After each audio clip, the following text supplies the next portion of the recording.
Morning my dear friend, today we'll talk about the class 12th NCERT chapter 3 matrices. तो let us see about the matrix. What is a matrix? तो देखिए matrix आपका क्या होता है और rectangular अरे ऑफ नंबर और function is called the matrix. मतलब अगर आप नंबर और फंक्शन को एक रेक्टेंगुलर बॉक्स के अंदर अरेंज कर दो then that box is called the matrix. तो लेट अस सी डेफिनेशन लिख लेते हैं हम लोग। और rectangular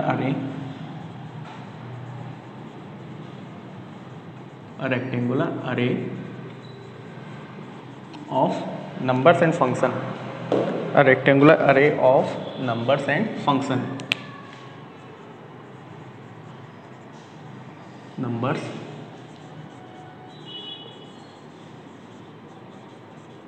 and functions is called matrix,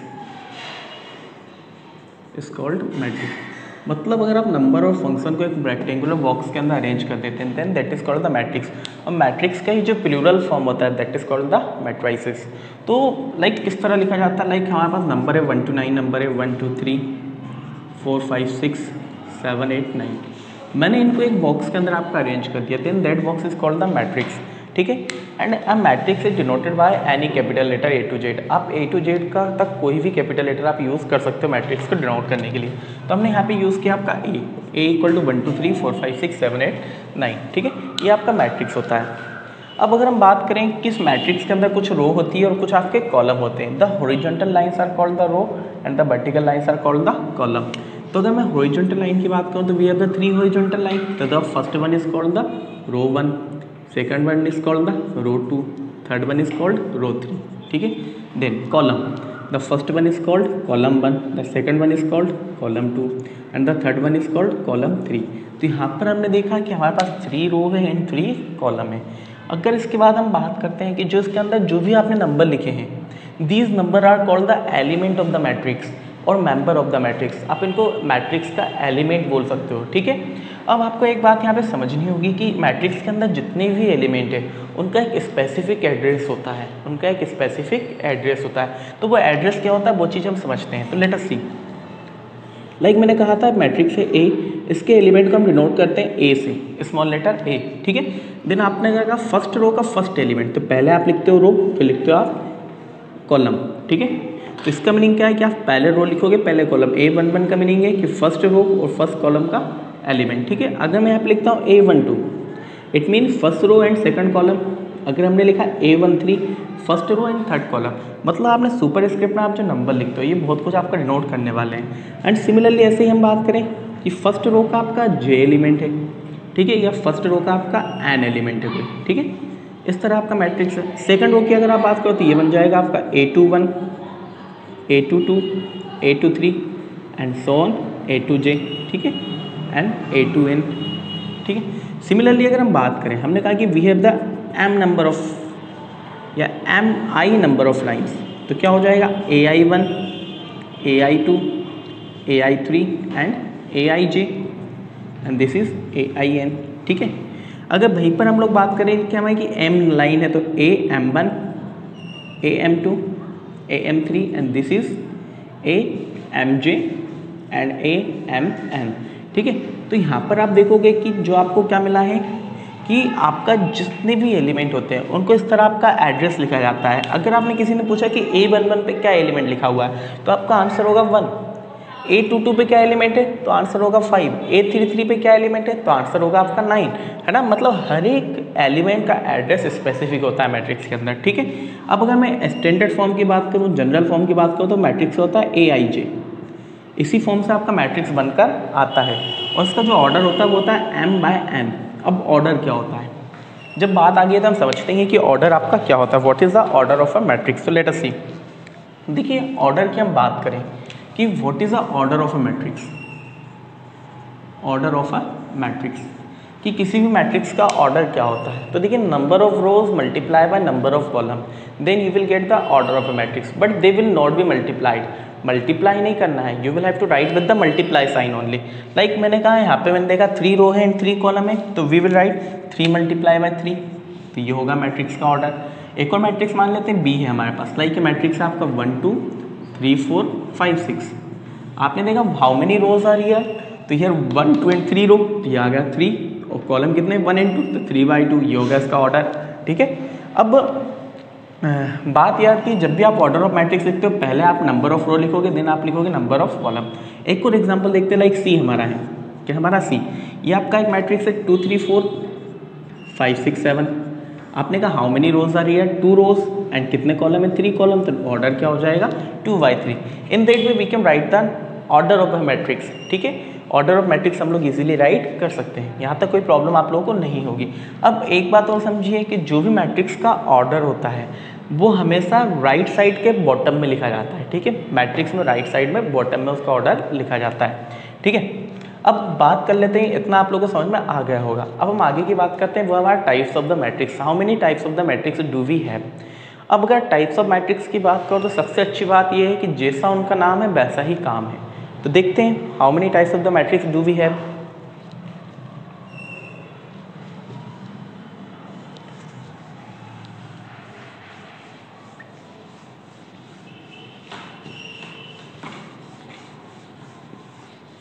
Let's see the types of the matrix. Types of matrix. Types of matrix or types of matrices, जो भी आप लिखना चाहो। ठीक है, सबसे पहले कि अगर बात करें तो वो है हमारा रो मैट्रिक्स। क्या होता है आपका रो मैट्रिक्स। देखिए what is a row matrix. A matrix containing a single row is called a row matrix. मतलब जिस मैट्रिक्स के अंदर केवल आपके एक सिंगल रो हो वो क्या कहलाएगा, रो मैट्रिक्स कहलाएगा। कॉलम कितने भी हो सकते हैं लेकिन रो क्या होगी, केवल सिंगल रो होगी। तो हम लिख लेते हैं, डेफिनेशन लिख लेते हैं, अ मैट्रिक्स हैविंग और containing a matrix having a single row, a matrix having a single row is called row matrix. ठीक है, इज कॉल्ड रो मैट्रिक्स। मतलब जिस मैट्रिक्स के अंदर केवल आपकी एक सिंगल रो होती है वो क्या कहलाता है, आपका रो मैट्रिक्स कहलाता है। फॉर एग्जांपल आपने लिया ए, यहाँ पे आपने मैट्रिक्स लिखा 1 2 3। यहाँ पर आपने देखा रो कितनी है, सिंगल रो है, कॉलम कितने हैं 1 2 3 कॉलम है। ऑर्डर की आप बात करो, ऑर्डर क्या हो जाएगा इसका 1/3। ऑर्डर क्या हो जाएगा इसका 1/3। इस तरह का जो मैट्रिक्स होता है वो क्या कहलाता है, आपका रो मैट्रिक्स कहलाता है। ठीक है, अब हम बात करते हैं अगली आपका column matrix. Second one is the column matrix. तो देखिए कॉलम मैट्रिक्स आपका क्या होता है, कॉलम मैट्रिक्स।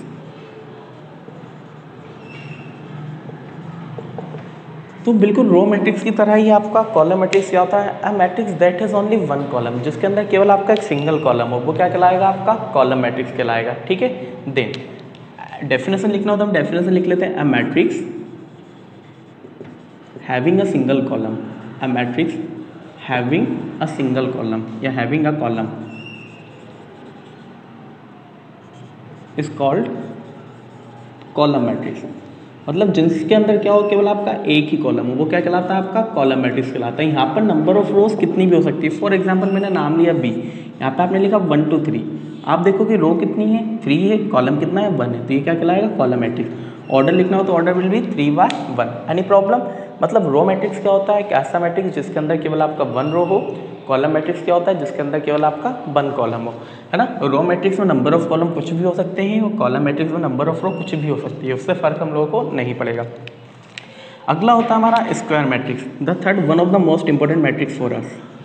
इसी पर आपके आगे के सारे टाइप आपका डिफाइन करते हैं। तो let us see the square matrix. तो देखिए what is a square matrix, a matrix in which the number of rows and column are equal, that is called square matrix. मतलब जिसमें नंबर ऑफ रोज और column equal हो वो क्या कहलाता है, आपका स्क्वायर मैट्रिक्स कहलाता है। तो let us see a matrix having same number of rows and column, a matrix having same number of rows and columns, number of rows and columns is called square matrix, is called square matrix। मतलब जिसके अंदर number of रोज और column क्या हो, आपका equal हो। Like आपका अगर 2 रो है तो 2 ही कॉलम होंगे, 3 रो है तो 3 ही कॉलम होंगे। ठीक है, तो लेट अस सी एग्जांपल देखते हैं। नाम ले लेते हैं, सी नाम ले लिया हम लोगों ने, हमने लिखा आपका 2 3 4 5। यहाँ पर हमने देखा कि इसमें क्या है 2/2 का मैट्रिक्स है, 2 रो है 2 कॉलम है। आपने एक और ले लिया डी, वो आपने लिख दिया 1 2 3 4 5 6 7 8 9। आपने देखा रो कितनी थी 3 थी, कॉलम कितना था 3 था, ऑर्डर क्या आया 3/3। तो इस तरह के जो मैट्रिक्स होते हैं they are called the square matrix. मतलब जिनमें नंबर ऑफ रोज और कॉलम इक्वल हो, वो क्या कहलाते हैं आपका स्क्वायर मैट्रिक्स कहलाते हैं। ठीक है, then let's see the next one. अब देखिए आगे के जो मैट्रिसेस हैं वो पूरा आपका स्क्वायर मैट्रिक्स के ऊपर ही डिपेंड करते हैं। तो let us see the next one. अगला आता है हमारा डायगोनल मैट्रिक्स। डायगोनल मैट्रिक्स, तो देखिए डायगोनल मैट्रिक्स आपका क्या होता है। देखिए a matrix in which all elements are zero except the diagonal element, that is called the diagonal matrix. मतलब एक ऐसा मैट्रिक्स जिसमें डायगोनल को छोड़ के बाकी सारे एलिमेंट आपका जीरो होते हैं, that is called the diagonal matrix, है ना। तो देखते हैं क्या होता है डायगोनल मैट्रिक्स हमारा। A matrix in which all elements are zero, in which all elements are zero except the diagonal elements, except the diagonal elements, except the diagonal elements। ठीक है, मतलब ऐसा मैट्रिक्स जिसके अंदर सारे एलिमेंट आपके जीरो होते हैं डायगोनल एलिमेंट को छोड़कर। देखिए लाइक एग्जांपल हमने लिया, नाम लिया ए, आपका क्या होगा आपका 1 0 0 0 2 0 एंड 0 0 3 लिख लो, 4 लिख लो, कुछ भी लिख लो।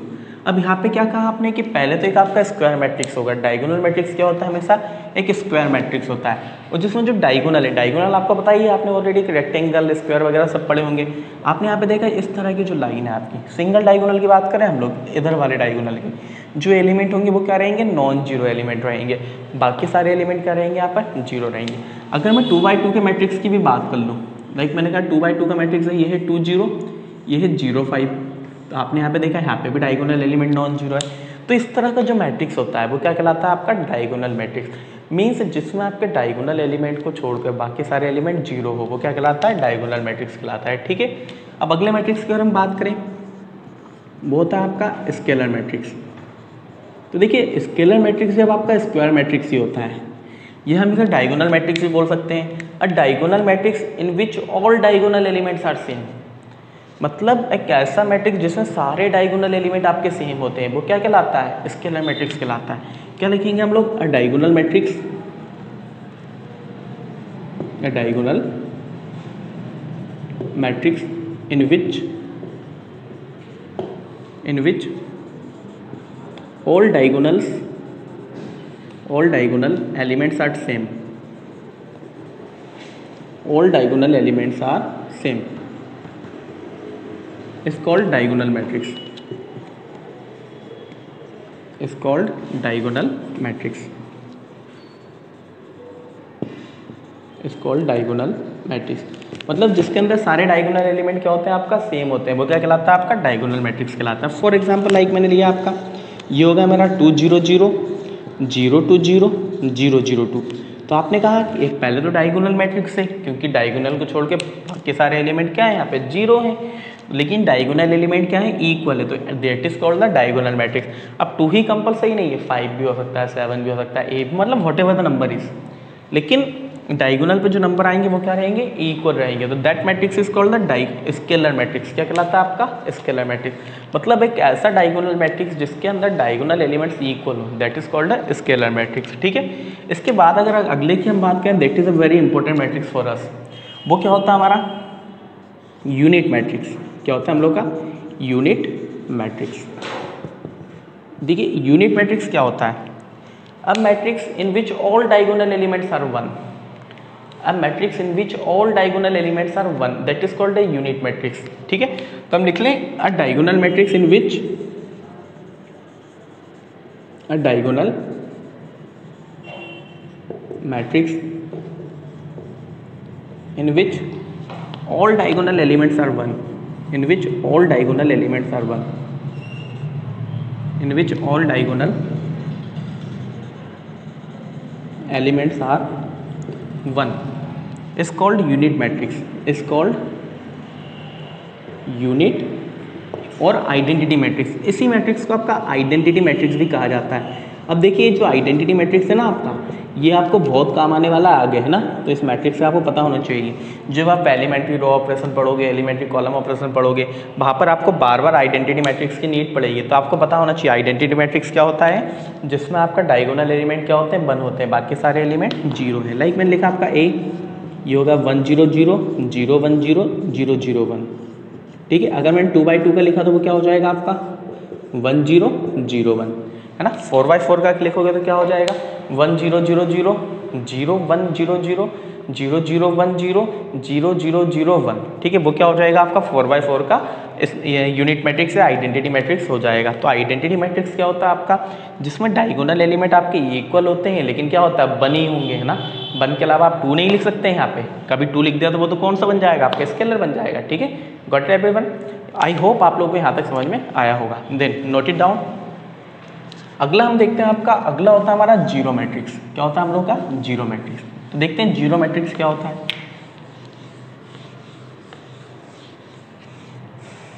अगला मैट्रिक्स है हम लोग का zero matrix. Let us see 7th one, zero matrix. तो देखिए what is a zero matrix. अब matrix in which all elements are zero, मतलब जिसके सारे एलिमेंट क्या हो आपका जीरो हो, वो क्या कहलाता है zero matrix. A matrix in which all elements are zero, all elements are zero is called a zero matrix, is called a zero matrix, ठीक है। मतलब जिसमें सारे एलिमेंट क्या हो जाए आपका जीरो हो जाए, वो क्या कहलाएगा जीरो मैट्रिक्स। लाइक मैंने 2 बाई 2 का लिखा, क्या होगा 0 0 0 0। 3 बाई 3 का लिख लो, 2 बाई 3 का लिख लो, कुछ भी लिख लो, लेकिन उसके सारे एलिमेंट क्या होना चाहिए जीरो होना चाहिए। तो क्या कहलाता है वो आपका जीरो मैट्रिक्स कहलाता है, ठीक है। इसके बाद हम बात करते हैं इक्वल मैट्रिक्स, इक्वल मैट्रिक्स या इक्वल मैट्रिसेस, ठीक है। तो देखो इक्वल मैट्रिक्स क्या होते हैं आपका, 2 or more than 2 matrix which have a equal number of the element or the elements are also same, they are called the equal matrix। समझिए वापस सुनिए, इक्वल मैट्रिक्स क्या होते हैं, ऐसे दो मैट्रिक्स जिनके अंदर आपका इक्वल नंबर ऑफ एलिमेंट हो और वो एलिमेंट भी आपके इक्वल हो, तो वो क्या कहलाएगा आपका इक्वल मैट्रिक्स। फॉर एग्जांपल समझिए बात को, लाइक मैंने कहा एक मैट्रिक्स था मेरे पास A 1 2 3 4 5 6, another matrix is B, वो भी क्या आपके पास 1 2 3 4 5 6। अब आपने यहाँ पे कहा कि हाँ है सर, आपने दोनों सेम मैट्रिक्स लिख दिया, ठीक है भैया सेम मैट्रिक्स है। तो इस तरह के जो मैट्रिक्स होते हैं क्या कहलाते हैं, इक्वल मैट्रिक्स कहलाते हैं। और इसको इस तरह लिखा जाता है A equal to B. Equal matrix को किस तरह लिखा जाता है, A इक्वल टू बी। देखिए इसका बहुत ज़्यादा इंपॉर्टेंस होता है इक्वल मैट्रिक्स। अब आप बोलोगे सर क्या है इंपॉर्टेंस है, दोनों आपने सेम लिख दिए और इक्वल मैट्रिक्स उसे बता रहे हो, बट बहुत इंपॉर्टेंट होते हैं। क्यों, एग्जाम्पल समझते हैं, बात समझिए भाई। लाइक मैंने कहा आपका एक मैट्रिक्स दिया है आपको, ये लिखा है 2x 3 4 5 y, ठीक है। And the another matrix is, ये लिखा आपका 6x 3 4 10 y, ठीक है। अब आपने कहा बीच में इक्वल साइन लगा, it means they are the equal matrix. ये क्या है, इक्वल मैट्रिक्स है। तो इनके जो स्पेसिफिक एलिमेंट है वो भी क्या होंगे, इक्वल होंगे। Means A11 will be equal to A11, A12 will be equal to A12, A21 will be equal to A21, है ना। तो आपने यहाँ पे देखा A11 क्या था 2x और यहाँ पे A11 क्या था आपका 6x था। तो क्या हो जाएगा, 6x को हटा के 6 कर लेते हैं इसे, ठीक है। और यहाँ पे भी 10 कर लेते हैं, ठीक है। तो आपका क्या 2x will be equal to हो जाएगा आपका 6, ठीक है। आपने कहा कि सर फिर x की वैल्यू क्या आ जाएगी, 3 आ जाएगी, ओके। तो इसलिए इक्वल मैट्रिक्स हमारे लिए इंपॉर्टेंट है। आपने कहा y की वैल्यू निकालना है, तो आपने कहा कि सर y था A22, तो यहाँ पे A22 10 है, तो ये होगा 5y इक्वल टू 10, तो y इक्वल टू आ गया आपका 2। तो इसलिए इक्वल मैट्रिक्स आपका इंपॉर्टेंट हो जाता है। अब यहाँ पे हो सकता है कुछ फंक्शन भी दे दे x प्लस वाई, यहाँ पे दे दिया x माइनस वाई, तो भी आप इक्वल मैट्रिक्स से वैल्यू निकाल कर ला सकते हो। That's why the equal matrix are very important for you, ठीक है। इसके बाद हम बात करते हैं comparable matrix, comparable matrices. What are the comparable matrices. देखिए कंपेरेबल मैट्रिसेस का मीनिंग क्या है, ऐसे दो मैट्रिक्स जिनको आप कंपेयर कर सको, ऐसे दो मैट्रिक्स जिनको हम लोग कंपेयर कर सकें। तो लेट अस सी कंपेरेबल मैट्रिसेस, कंपेरेबल मैट्रिसेस। तो देखिए ऐसे दो मैट्रिक्स जिनका ऑर्डर आपका सेम हो, they can be compare only, है ना। मतलब ऐसे मैट्रिक्स जिनका ऑर्डर सेम है they can be compared only, मतलब वही मैट्रिक्स कंपेयर होंगे जिनका ऑर्डर सेम, अदरवाइज मैट्रिक्स आपका कंपेयर नहीं होगा। लाइक आपने कहा ये मैट्रिक्स है आपका 2 3 4 5 6 7 and the another matrix is B, ये है आपका 2 4 6 7 8 9। आपने कहा सर इसका ऑर्डर क्या है, इसका ऑर्डर है 2/3, इसका ऑर्डर क्या था, इसका ऑर्डर था 2/3। तो अगर दोनों का ऑर्डर सेम है then you can compare them, तो आप इनको कंपेयर कर सकते हो, अदरवाइज ये मैट्रिक्स कंपेयर नहीं होंगे। ठीक है, I hope all of you understand about it. Afterwards we'll study the exercise 3.1 and then we'll see more concept of the matrices. I hope all of you understand about it. Thank you very much.